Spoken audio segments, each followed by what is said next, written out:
저는 어릴 적 어둡고 기름때 찌된 낡은 공구들이 여기저기 널려있는 공업사에서 일했습니다. 퀴퀴한 기름 냄새와 쇠 긁는 소리가 뒤섞여 코를 찔렀죠. 햇빛조차 제대로 들지 않는 작업장 한 구석, 저는 낡은 공구들과 타이어를 옮기는 일을 했습니다. 땀방울이 송골송골 맺힌 이마를 소매로 닦아냈지만 저는 지쳐 있었습니다. 그때 멀리서 쩌렁쩌렁한 목소리가 들려왔습니다. 야, 박선우, 그거 아직도 붙잡고 있냐? 빨리빨리 움직여. 네가 무슨 감독이라도 돼? 어? 사장님의 목소리가 들리자 저는 움찔했습니다. 황급히 손을 놀렸지만 조급함에 인해 더듬거렸습니다. 네, 사장님, 거의 다 했습니다. 거의 다 하긴 뭘 다 해. 느릿느릿한 거 봐라. 그놈의 손은 뭐하러 달고 있어? 그러니 애미가 아프지. 니놈처럼 답답하면 속 터져 죽어. 사장의 막말에 저는 표정이 일그러졌습니다. 작게 움켜준 주먹에 힘이 들어갔습니다. 그러나 이내 고개를 숙이고 다시 일에 집중했습니다. 아프신 어머니의 병원비와 생활비를 벌기 위해 사장의 막말과 무시에도 불구하고 저는 이를 악물고 버텨야 했습니다. 우리 집은 너무도 가난했죠. 아픈 어머니는 늘 누워 계셨고 어린 저에게 온전히 가장의 무게가 지워져 있었습니다. 매일 아침 학교에 가는 친구들을 부러운 눈으로 바라보며 저는 공업사로 향했습니다. 그때 거대한 타이어 하나가 제 쪽으로 굴러왔습니다. 사장이 던진 것이었죠. 야, 뭐해? 이거 안 들어? 낑낑거리지 말고 번쩍번쩍 들란 말이야. 저는 온몸에 힘을 다해 타이어를 들어올리려 애썼습니다. 몸집만한 타이어는 좀처럼 움직이지 않았고 제 작은 몸이 비틀거렸죠. 사장은 그런 저를 비웃으며 지나갔습니다. 하여간 쓸모없는 놈, 밥만 축내지. 제 눈가가 붉어졌습니다. 하지만 저는 울지 않았습니다. 울 시간에 타이어 하나라도 더 옮겨야 한다고 생각했죠. 저는 이를 악물고 다시 타이어를 잡았습니다. 제가 부품을 들고 이리저리 뛰어다니는 사이 공업사 구석에 계시던 정비공 아저씨가 저를 안쓰럽게 바라보셨습니다. 아저씨는 가끔 저에게 몰래 빵을 주시거나 힘든 작업을 대신 해주시곤 하셨죠. 선우야, 잠시 쉬었다 해라. 그러다 쓰러지겠다. 괜찮아요, 아저씨. 이거 빨리 끝내야 해요. 저는 애써 미소를 지으며 대답했습니다. 정비공 아저씨는 한숨을 쉬시며 고개를 저으셨죠. 저 사장은 왜 맨날 너에게 저러는지 원. 정비공 아저씨는 잠시 망설이시더니 자신의 점심 도시락을 꺼내 저에게 주셨습니다. 아무것도 못 먹었지? 이거라도 좀 먹으면서 해. 안 먹으면 힘 못 쓴다. 아저씨 드셔야 하는데. 나는 괜찮단다. 나는 다른 거 먹을 거 많아. 어서 먹어. 이따 사장 오기 전에. 저는 조심스럽게 도시락을 받아들고 허겁지겁 먹었습니다. 제 작은 어깨 위에는 세상의 무게가 얹혀 있었죠. 저는 김밥을 먹으면서도 혹시라도 사장이 볼까봐 주변을 살폈습니다. 그러던 어느 날 저는 평소와 다름없이 부품을 옮기고 있었습니다. 부품은 너무 무거웠고 크레인의 고정장치 또한 낡아서 위태로워 보였죠. 오늘도 사장은 저에게 소리치고 있었습니다. 오쭈? 벌써 지쳤냐? 정신 안 차려. 어서 들어. 저는 사장의 재촉에 다급하게 부품을 옮기려 했지만 손에 땀이 차 미끄러졌습니다. 동시에 크레인의 고정장치가 똑 하는 소리와 함께 풀리고 거대한 부품이 제 쪽으로 떨어졌죠. 선우야, 얼른 피하거라. 하지만 이미 늦었습니다. 쿵 하는 굉음과 함께 부품이 제 발을 덮쳤습니다. 저는 비명을 지르며 바닥에 쓰러졌죠. 고통에 온몸이 뒤틀렸습니다. 저는 너무 아파 바닥을 뒹굴었습니다. 아파요. 너무 아파요. 사장은 놀랐는지 잠시 멍하니 저를 바라봤습니다. 곧이어 따짐 섞인 목소리가 터져나왔죠. 야야, 괜찮아? 피나잖아. 진짜 재수없게 왜 이래? 사장은 사고가 난 상황보다 자신의 공업사에 피가 묻은 것에 더 신경 쓰는 듯했습니다.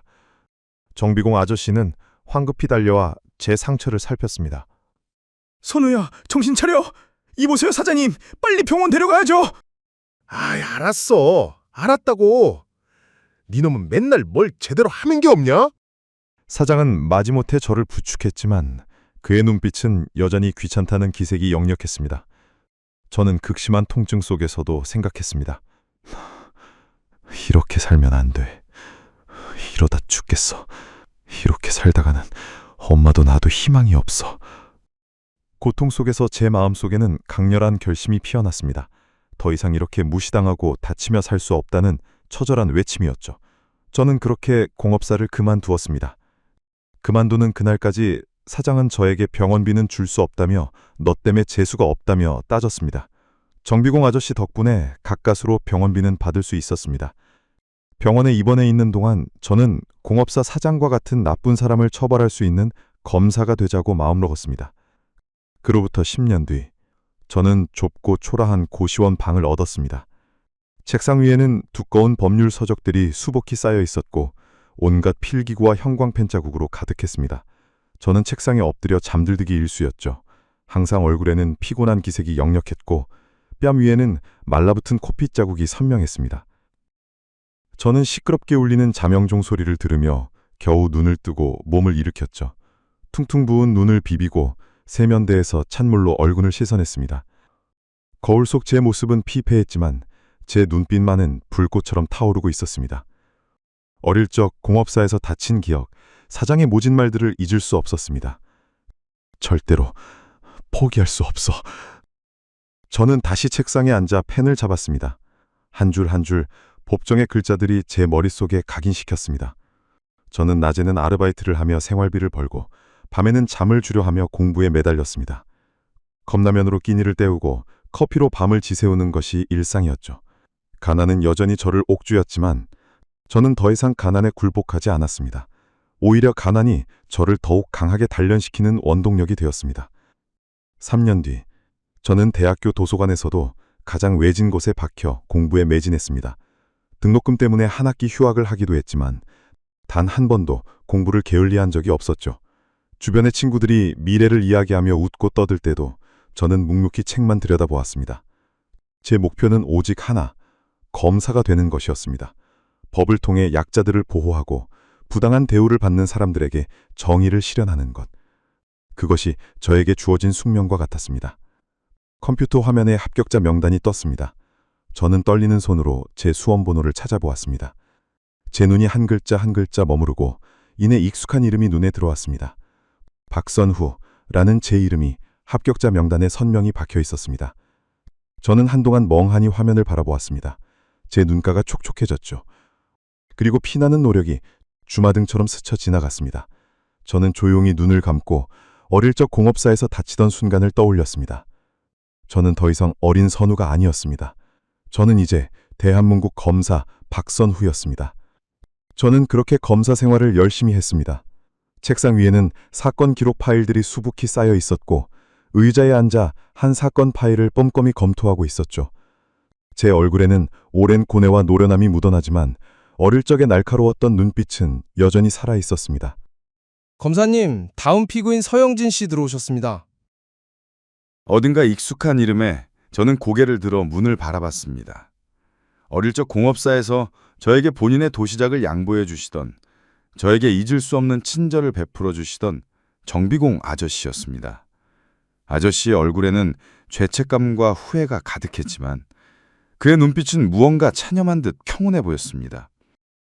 검사님, 안녕하십니까? 피고인, 자리에 앉으십시오. 아저씨는 조용히 의자에 앉아 저를 똑바로 바라보셨습니다.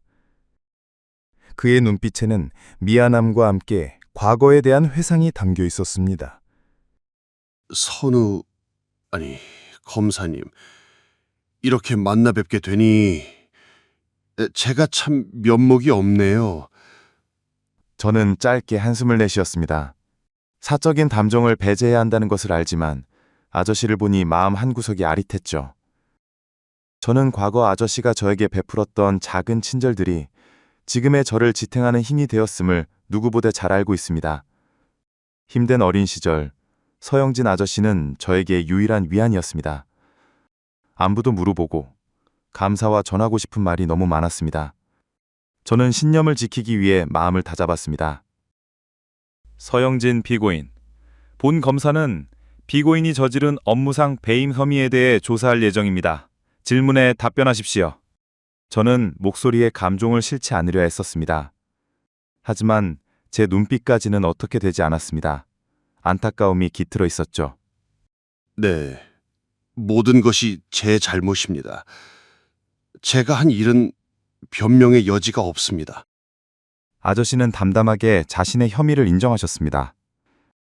아저씨의 목소리에는 후회와 함께 더 이상 숨길 것이 없다는 듯한 솔직함이 담겨 있었죠. 저는 아저씨의 진술을 듣는 내내 복잡한 표정을 지었습니다.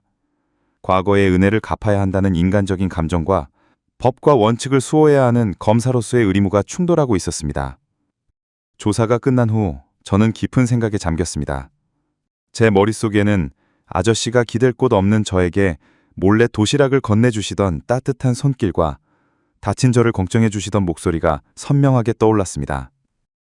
아저씨, 저는 한참을 고민했습니다. 인간적인 도리로는 아저씨에게 최대한의 선처를 베풀고 싶었죠. 하지만 저는 검사였습니다.